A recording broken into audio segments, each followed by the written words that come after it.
Blessed Sabbath, everyone. My name is Brother Franz, and welcome to Revival Faith Ministries. I hope and pray that everyone is doing excellent with the help of our Almighty Father Yahweh. Friends, today is a sacred appointment given to us by Almighty Father Yahweh. This Sabbath is more than physical rest. It is spiritual renewal. Nalaman po ng ating Amang Yahweh ang lahat ng ating mga challenges na kinakaharap natin. And today, friends, He is inviting each and everyone to surrender everything and rest in His presence. Can everyone say hallelujah?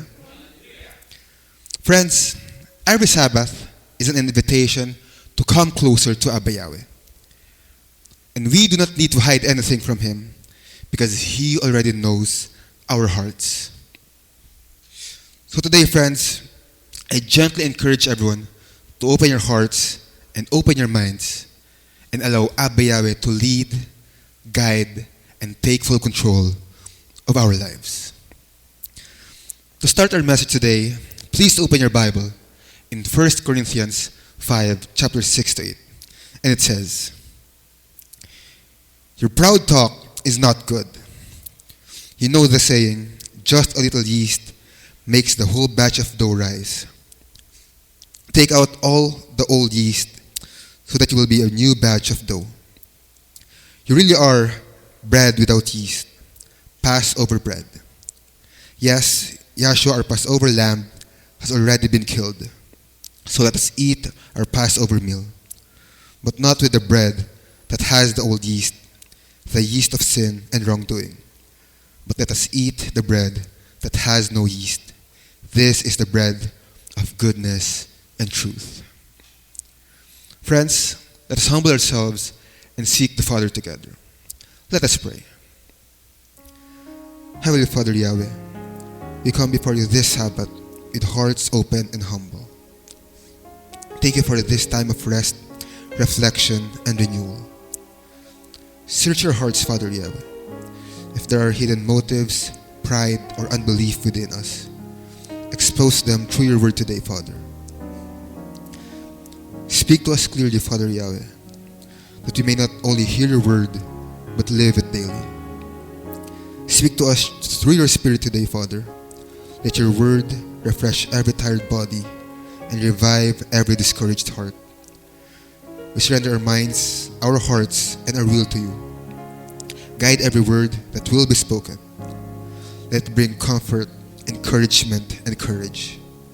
We give you all glory, honor, and praise, and we ask all of this in the name of your Son, our Savior, Yeshua Messiah. Hallelujah. Hallelujah. Friends, the title of our message today is Removing the Leaven, a Call to Holiness. Removing the Leaven, a Call to Holiness. Friends, this message is simple and close to our daily life. In the Bible, my friends, leaven means something small that slowly spreads and affects everything. Today, Abba Yahweh is inviting us to look at our hearts, remove the things that pull us away from Him, and choose a life that honors Him and brings true freedom and peace. Mga kapatid, sa ating kapanahunan po ngayon, ang mundo po ay ginagawang normal ang kasalanan. Tama po ba? Yung mga masamang gawain ay sinasabi nilang mabuti. At yung mabubuting gawain naman ay sinasabi nilang masama. Baliktad po ang itinuturo ng mundo. Subalit po mga kapatid at mga kaibigan, ang katotohanan po o ang salita ng ating Amang Yahweh ay hindi po nagbabago.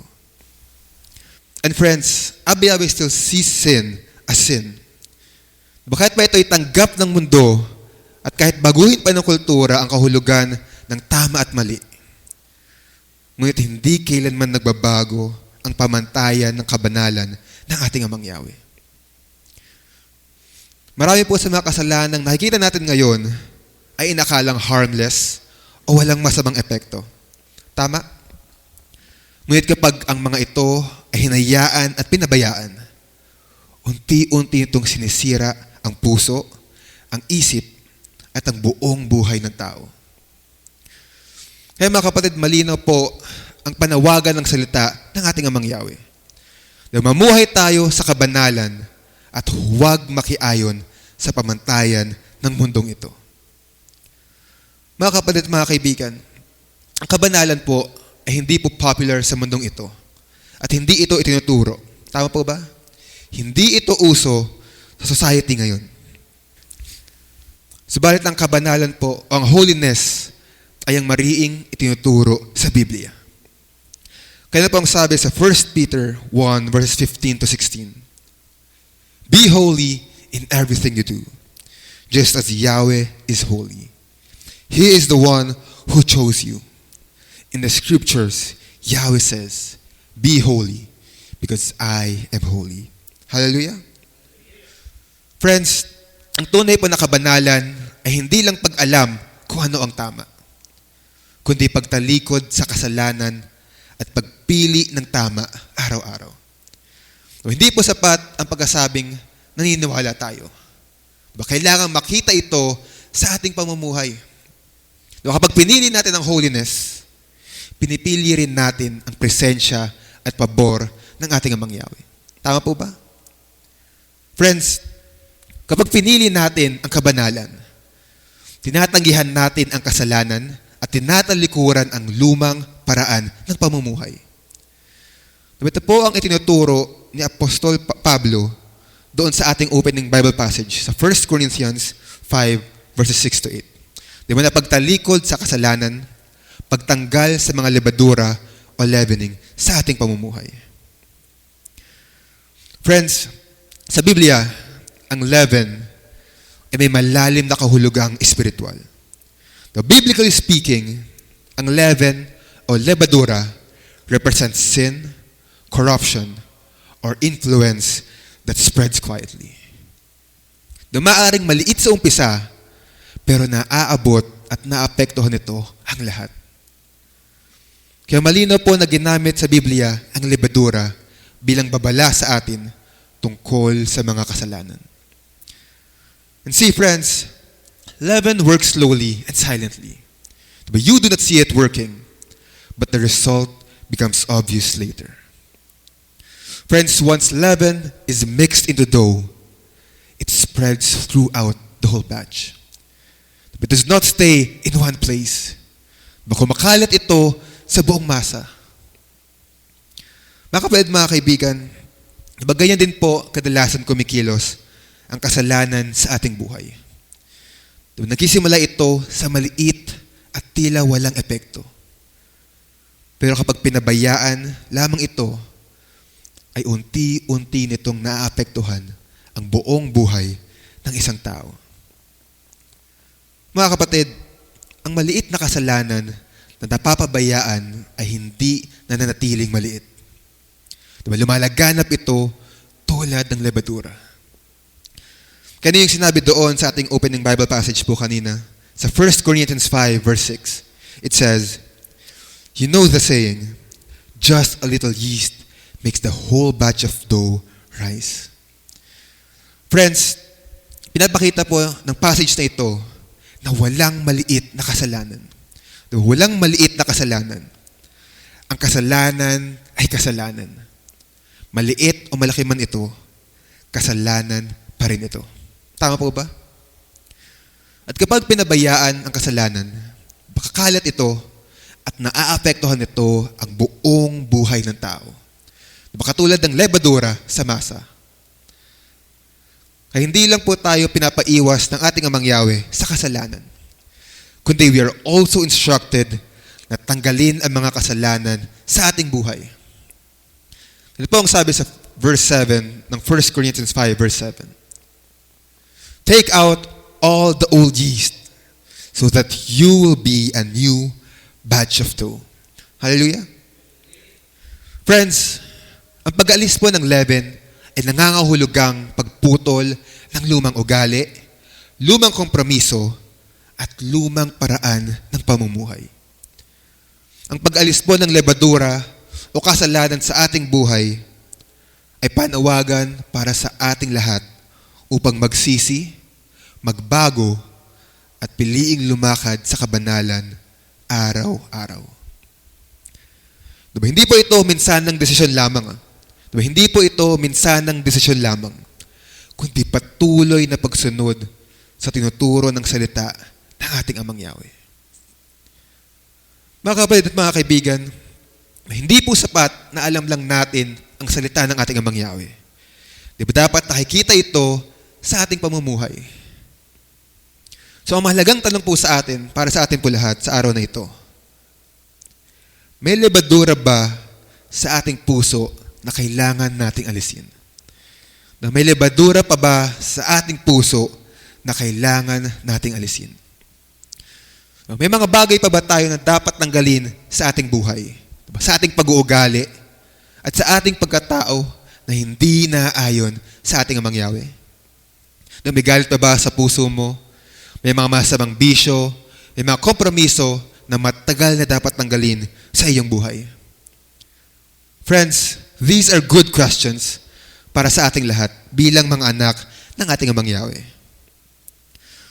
Nung nga po ba sabi sa Psalm 139 verses 23 to 24, it says, Yahweh, examine me and know my mind.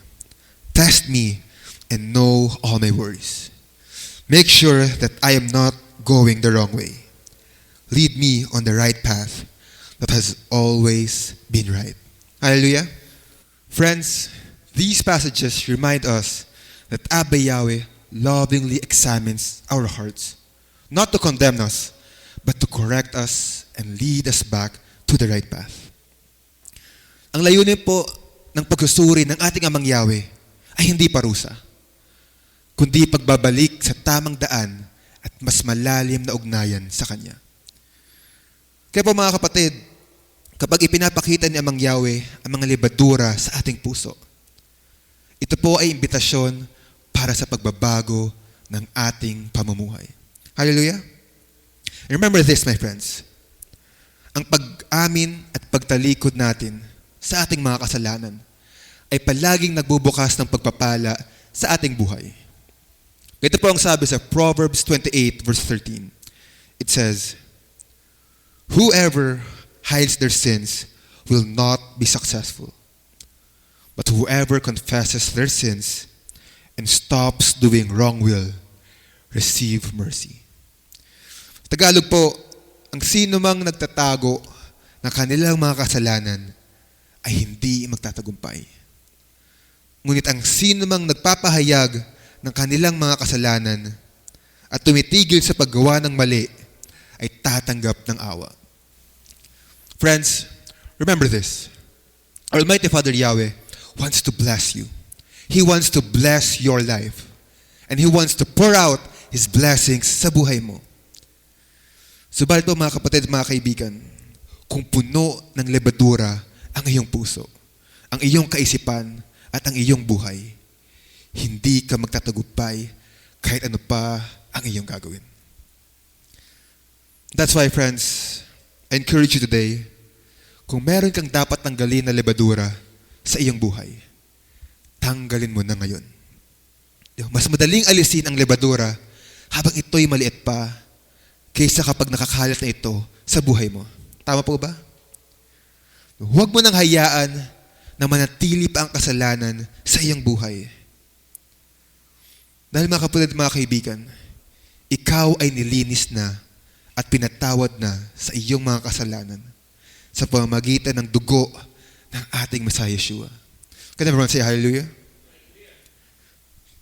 Friends, kung nilinis na tayo ni Amang Yahweh sa pamamagitan ng kanyang anak, wala nang dahilan para bumalik pa tayo sa lumang buhay. Kaya na po ang sabi sa Galatians 5 verse 1, na isang paanyayaya sa atin ng ating Amang Yahweh. It says, we have freedom now because Yahshua made us free. So stand strong in that freedom. Don't go back into slavery again. Ano po ang panawagan sa atin? Mamuhay tayo bilang mga taong pinalaya, hindi bilang mga alipin ng nakaraan. Pinalaya na tayo sa ating mga kasalanan. Kaya mga kapatid, mga kaibigan, mamuhay po tayo ng may kabanalan. Napiliin nating lumakad araw-araw sa bagong buhay na ipinagkaloob sa atin ng ating Amang Yahweh. Diba, sikapin nating mabuhay sa paraang kalugod-lugod sa ating Amang Yahweh. Dahil mga kapatid, kapag ang buhay natin ay malaya sa kasalanan, nagkakaroon to ng puwang ang presensya ni Amang Yahweh sa buhay natin. Diba, dito po pumapasok ang kapayapaan. Diba, dito natin ma-experience ang tunay na kagalakan at kalakasan ng ating buhay kapag tayo ay malaya sa mga kasalanan.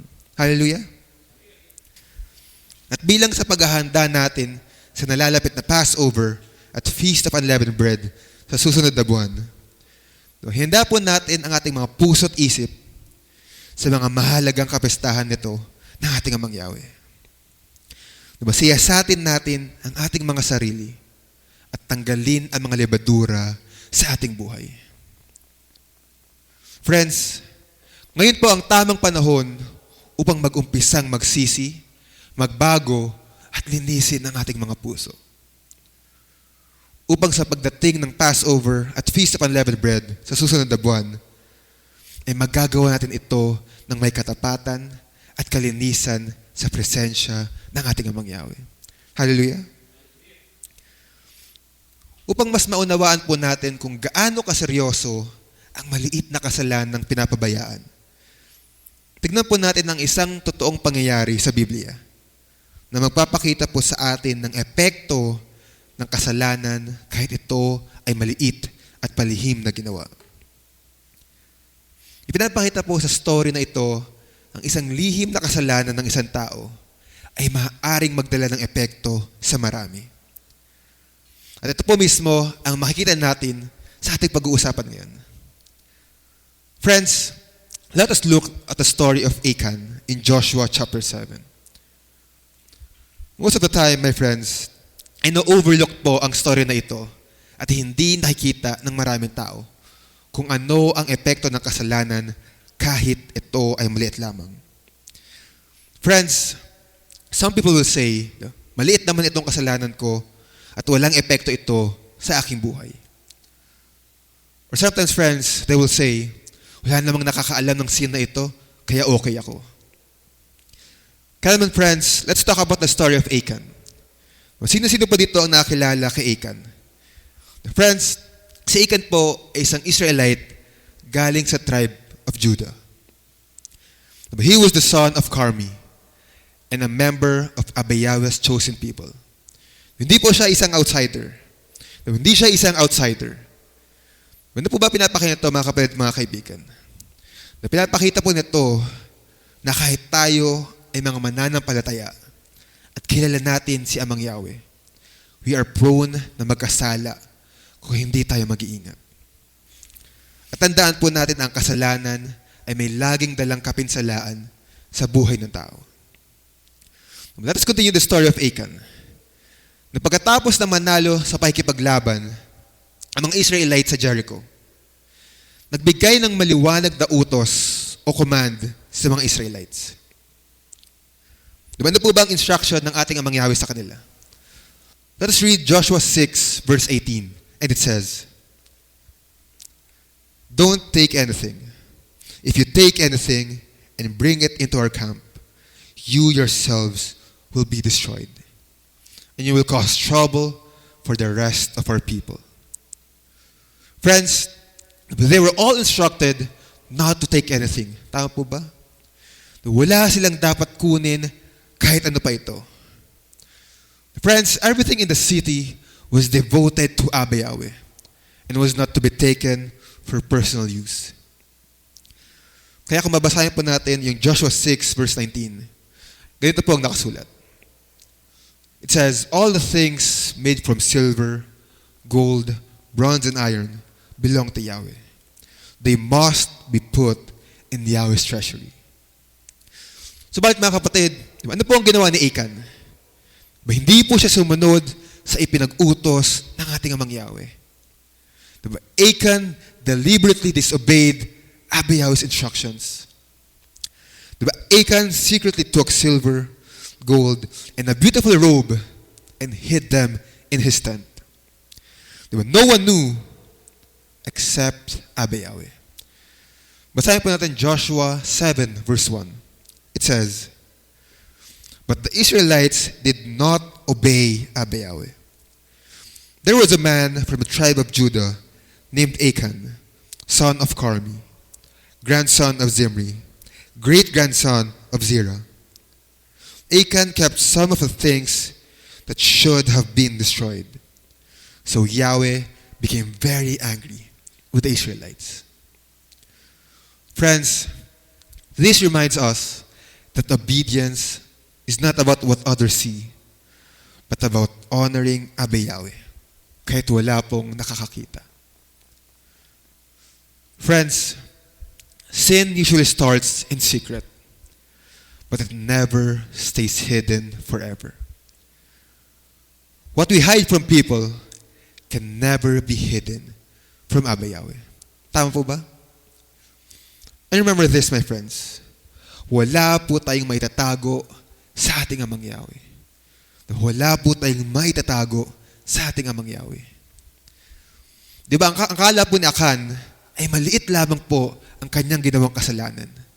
At walang magiging epekto po ito sa kanyang buhay. Especially, friends, walang nakakita sa kanya sa paggawa nito. Tama po ba? Subalit mga kapalit, mga kaibigan, ang katotohanan po ay ito. Alam ni Abba Yahweh ang kanyang ginagawa. Diba, ang pagsuway na iyon ay hindi maliit. Diba, ito po ay isang seryosong kasalanan. Mga kapatid, dahil sa kanyang kasalanan, ay nadamay ang buong Israel. Tignan po natin kung anong nangyari doon sa last statement in Joshua 7 verse 1. It says, "So Yahweh became very angry with the Israelites." Look at this, my friends. Diba, kahit isang tao lang po ang nagkasala, nadamay ang buong bayan. Pinapakita po nito sa atin na ang kasalanan ay hindi lang personal. May epekto ito sa pamilya, sa samahan, at sa buong katawan ng mga mananampalataya. Friends, ito po ang babala sa ating lahat. Ito po ang babala sa ating lahat. Ang tinatagong kasalanan ay nagdudulot ng kahinaan sa buong samahan. Diba? Ang tinatagong kasalanan ay nagdudulot ng kahinaan sa buong samahan. Kahit hindi pa ito lantad, pinipigil nito ang pagpapala at sinisira ang pagkakaisa na gusto ingatan ng ating Amang Yahweh. Kaya na po ang naging epekto ng ginawa ito na Achan sa mga Israelites? Ano po ang naging epekto nito? They were defeated. They were defeated. Nang lumaban ang Israel sa maliit na lungsod ng Ai, sila ay natalo. And friends, hindi sila natalo dahil mahina sila. Hindi sila natalo dahil mahina sila, kundi dahil nawala ang basbas ni Abba Yahweh sa kanila. Ganito po ang sabi sa Joshua 7 verse 11. It says, "The Israelites sinned against me. They have broken the agreement that I commanded them to obey. They took some of the things that I commanded them to destroy. They have stolen from me. They have lied. They have taken those things for themselves." Mga kaibigan, malinaw po rito na kapag may tinatagong kasalanan ang isang tao, may epekto pa rin ito. Even kung siya ay nananalangin, sumasamba, at naglilingkod. And listen to this, my friends. Hindi kayang takpan ng mga gawain ang kasalanang ayaw isuko. Diba? Hindi kayang takpan ang mga gawain ang kasalanang ayaw isuko. May bunga at may negatibong epekto pa rin ang kasalanang ito sa buhay ng tao. Ganito pa rin po nangyari sa Israel. Tama po ba? Diba, nabigo silang talunin ang lungsod ng Ai, kahit maliit lang na lungsod ito.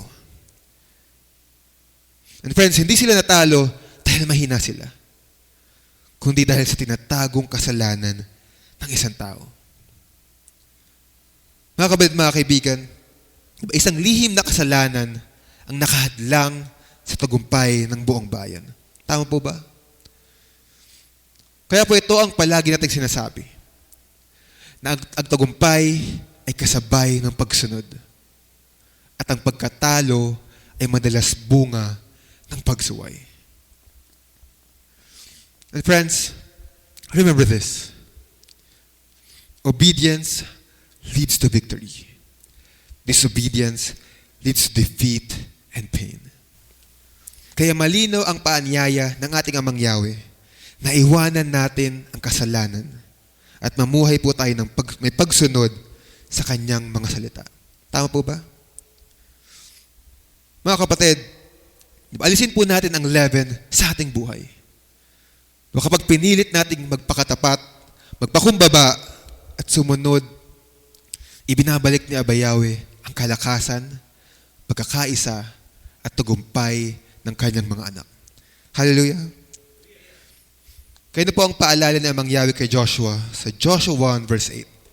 It says, "Be sure that the book of the law is always read in your worship. Study it day and night, and make sure that you obey everything written in it. Then you will be prosperous and successful." Ano po ang sabi? Read Aba Yahweh's word, study, and obey to be prosperous and successful. Kaya po mga kapatid, isabuhay po natin ang salita ng ating Amang Yahweh.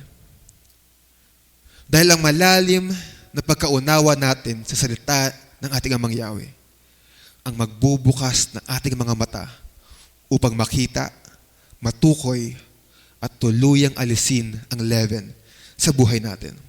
Tama po ba? And friends, hindi po sapat na alam lang natin ang salita ni Amang Yahweh. Diba, kailangan ito ay sinusunod natin at sinasabuhay araw-araw.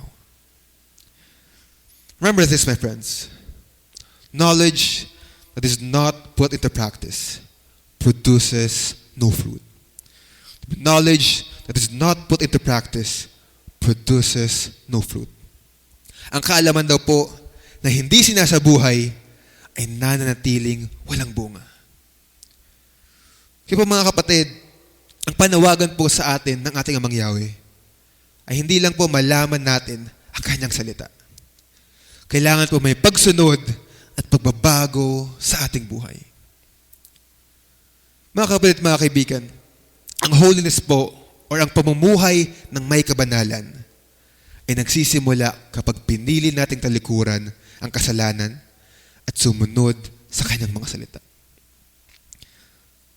Tandaan po natin ito, mga kapatid.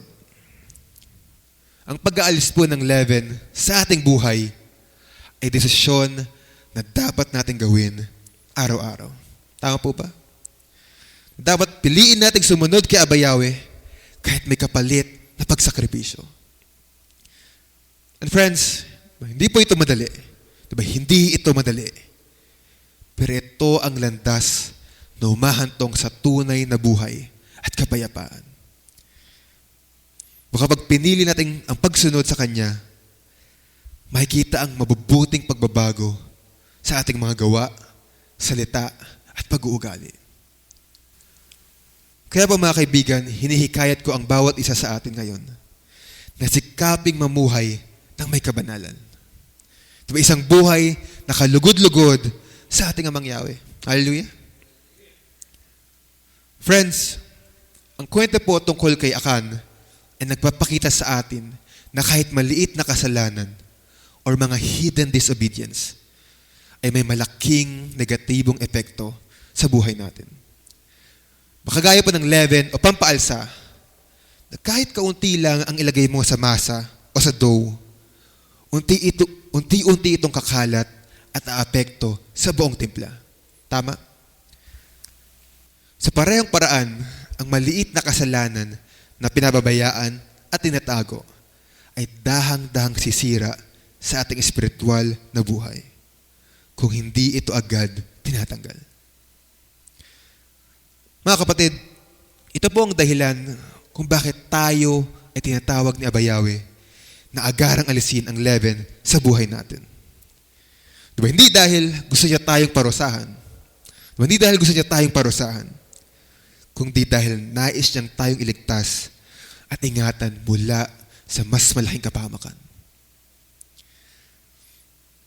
Kaya mga kapatid, mga kaibigan, ang tunay po na pagsisisi at pagsunod ay nagsisimula sa pag-amin at pagtalikod sa kasalanan. Kapag inalis po natin ang leaven or sin sa ating buhay, binibigyan natin ng puwang ang kabanalan, kalayaan, at pagkapalan ni Abba Yahweh sa ating mga buhay. Friends, when Achan was confronted by Joshua, he admitted na siya ay nagkasala. Tama po ba? Ganito po ang sabi sa Joshua 7, verses 19 to 21. It says, Then Joshua said to Achan, My son, tell the truth, to show that you respect Yahweh, Israel's Elohim. Tell me what you have done. Do not try to deceive me. Achan replied, It is true, I have done a bad thing against Yahweh, Israel's Elohim. This is what I have done. I found a beautiful coat from Babylon, and I found 200 silver coins, and a piece of gold that weighed 0.5 kilogram. I wanted them so much that I took them for myself. I hid them in the ground in my tent. The silver coins are under the other things. Mga kapatid, mga kaibigan, ito po ang malinaw na aral para sa atin. Diba, ang kalayaan po ay nagsisimula kapag tayo ay tapat na humaharap sa ating kasalanan. Tama po ba? Friends, only after the sin was confronted and dealt with, that's when victory returned to Israel. Friends, this teaches us that Yahweh does not bless disobedience. Tama po ba? This teaches us that Yahweh does not bless disobedience, but He is always ready to restore His people once sin is removed. Kaya kung babasahin po natin sa Joshua 8 verse 1, Abba Yahweh once more fought for His people. It says, Then Yahweh said to Joshua, Do not be afraid. Continue to be brave. Take the whole army with you and go to attack Ai. This time, I will give the king and all his people to you. I will also give to you the city and its land. Hallelujah. Friends, remember this. Sin brings defeat, but repentance brings victory. The repentance brings victory. Just like leaven, my friends, a small compromise can spread and weaken everything if not removed. That's why, my friends, Abba Yahweh calls His people to holiness, so we may walk in strength, unity, and victory. Ano pang sabi sa 1 Corinthians 5, verses 6 to 7? It's not good for you to brag. Don't you know that a little yeast spreads through the whole batch of dough? Remove the old yeast of sin, so that you may be a new batch of dough, since you don't actually have the yeast of sin. Mga kapatid, mga kaibigan, ang panawagan po sa atin ni Abba Yahweh ay malinaw. Diba sabi niya, alisin ang lumang leaven at mamuhay sa bagong buhay. Diba, hindi niya tayo tinatawag para manatili sa dating pagkakamali. Diba, hindi niya tayo tinatawag para manatili sa dating pagkakamali, kundi para lumakad sa kalinisan at kalayaan na kanyang inihanda para sa atin. And friends, kapag tayo po ay namumuhay sa pagsisisi at pagsunod, na binubuksan natin ang daan para muling kumilos si Abba Yahweh sa ating buhay. Tama po ba? Baka gaya po nang nangyari sa bayang Israel. Diba, nilinis nila ang kasalanan. Diba, nilinis nila ang kasalanan, kaya ang presensya, gabay, at tagumpay ni Amang Yahweh ay muling dumadaloy sa kanilang bayan. Kaya naman po mga kapatid, mga kaibigan, piliin po natin araw-araw ang kabanalan. Napiliin natin araw-araw ang kabanalan. Diba? Hindi dahil sa takot, kundi dahil sa pag-ibig natin sa ating Amang Yahweh. Diba? Alisin natin ang anumang mga leaven o kasalanan sa ating buhay. At sundin po natin ang kanyang salita upang maranasan natin ang buhay na may tagumpay, kapayapaan, at paggabay na nagmumula sa Kanya. Can everyone say hallelujah? For a closing passage sa araw po na ito, basahin po natin ang Psalm 51, verses 10 to 11. This is a very popular Bible passage po na sinabi ni David. Diba? Ganito po ang sabi. It says, "Create in me a clean heart, O Yahweh, and renew a right spirit within me. Do not cast me away from your presence, and do not take your Holy Spirit from me." Friends, I want everyone to take note of this. Diba, hindi po sinabi ni David na ayusin mo ang puso ko. Diba, hindi niya po sinabi na ayusin mo ang puso ko. Ang pakiusap po niya sa ating Amang Yahweh ay magkaroon siya ng isang malinis na puso. Mga kapatid, mga kaibigan, ang clean heart na ito ay isang pusong walang leaven. Walang tinatagong kasalanan o walang kompromiso. Nalaman po ni David na hanggat may kasalanan, lantad man po ito o tinatago, hindi lubos na dadaloy ang presensya at kagalakan ni Abba Yahweh sa kanyang buhay. Kaya nga po sinabi niya rin niya, to renew a right spirit within me. Tama po ba? Sinabi niya, renew a right spirit within me. Dahil friends, kapag inalis po ang lumang leaven o ang mga kasalanan, si Amang Yahweh po ang siyang naglalagay ng bagong espiritu.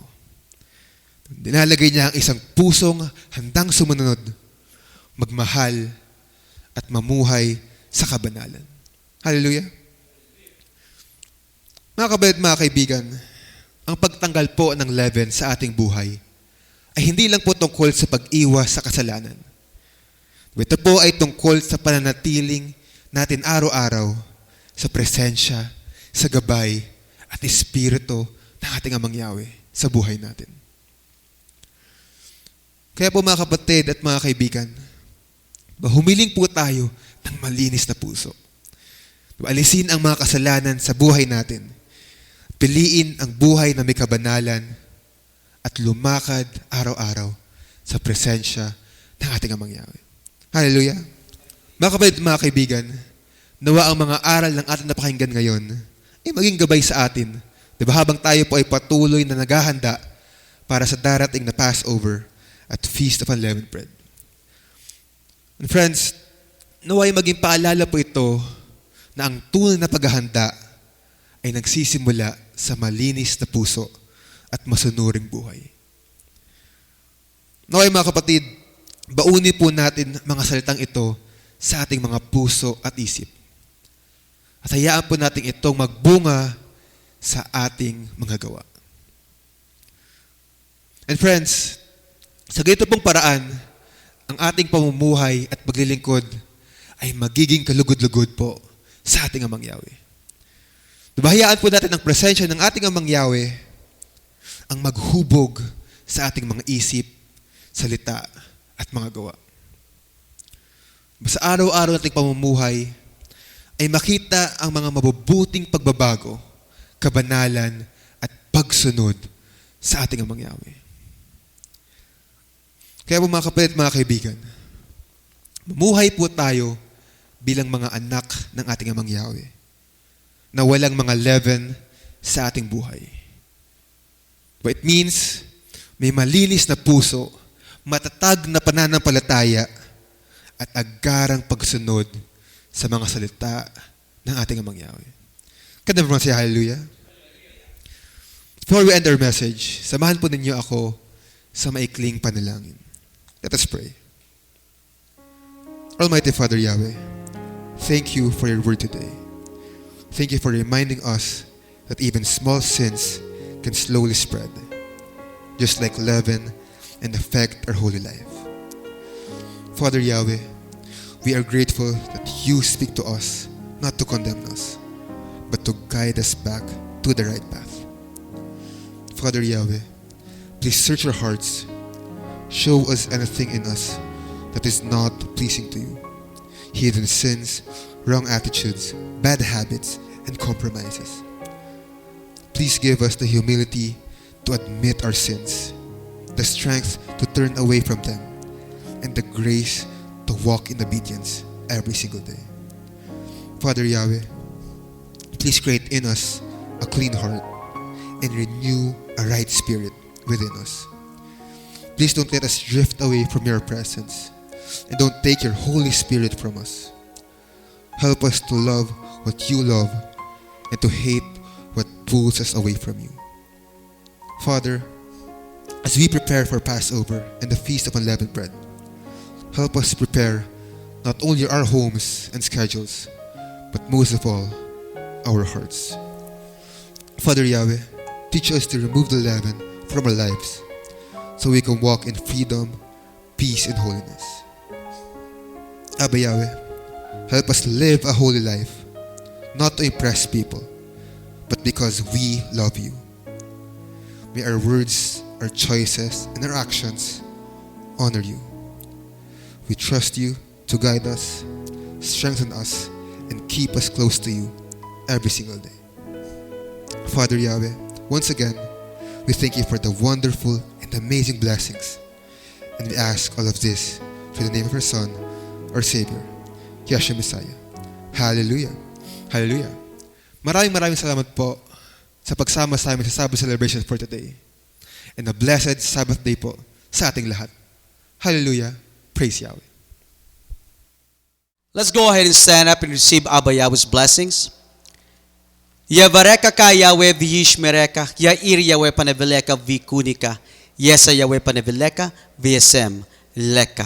Shalom. May Yahweh bless you and keep you. May Yahweh make shine His face on you and be gracious to you. May Yahweh lift up His face unto you and give you peace. Hallelujah.